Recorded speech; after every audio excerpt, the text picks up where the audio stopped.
all day. Hey, welcome to the channel. July is over. Summer's kind of getting into its last month here, maybe, or I guess September should be the last month. Hopefully it stays warm through October.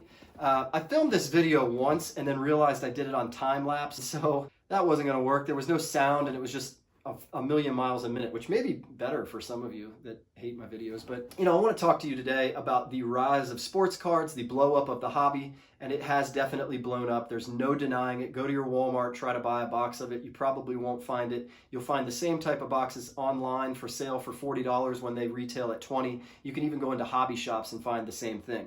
But maybe you need some proof that the hobby's blowing up, so I'm going to give you more, as if that supply and demand issue wasn't enough. There is another supply and demand issue, and that's the BCW, the company that makes card cases that you put your cards in. They are now back ordered until 2021. So sports cards has gotten so popular that you can't even order cases to put your card in until 2021. They've completely sold out and they can't keep up with demand. Now, part of that is because of what I mentioned in my previous video about flipping bicycles, but part of that is because production is down and there's been limited production in manufacturing in warehouses throughout the United States for the past, 6 to 8 months now. But that's the perfect storm, right? We got limited supply and increased demand, and so we run out and now we're back ordered. But that doesn't downplay the blowing up of this hobby at all, the pandemic limiting manufacturing, because that would have happened eventually anyways. And the manufacturing that they set out previously for previous years would have never met this year's current demand. We are 8 months away from the end of 2020, or no, I guess it's like August, September, October, November, December. We're like 5 months away now. 6 months if you count the next one when they say it's going to be in stock. So 6 months, half a year is how long it's going to take them to be able to provide those for you.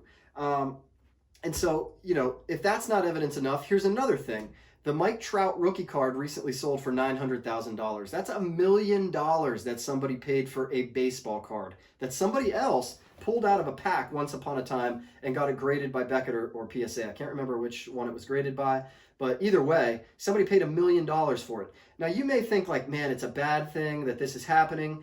You may question investors, which is what I am. I invest in sports cards and make money off of them. A lot of collectors say that you can't do that, which is completely untrue. But I also noticed that a lot of collectors don't, get into the stock market.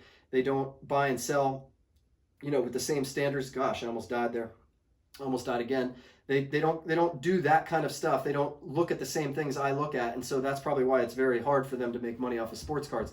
I'm not looking to buy and hold. Nothing is a buy and hold for me for long term. Most things I flip within a year or two. So that should tell you kind of my strategy. I don't care. There's not a lot of intrinsic value to holding on to certain cards for me unless it's a guy I really like and I just want to start a collection of it. But that's a totally different animal than trying to make money off of the cards. So for those people that collect that way, that put together sets and all that, they have no business telling people that invest in ROI and try to buy low on a player and sell high. They have no business telling them that you can't make money, because you can.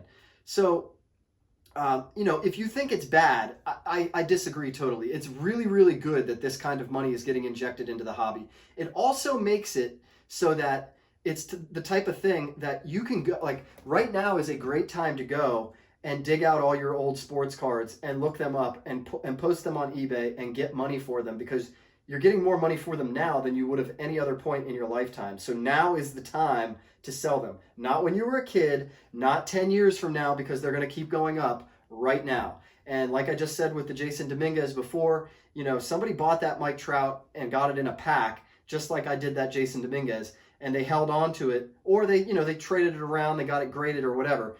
That is a totally different scenario than the guy that is collecting. And I think I just went over that as well. But, definitely target guys and definitely get into that. And it's also something that you can get into your kids with.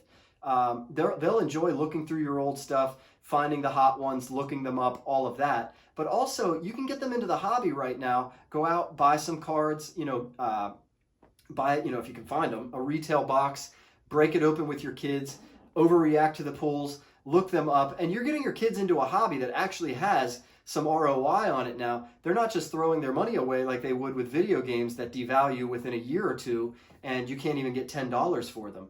So, definitely different ways you can attack this knowledge that the sport is blowing up.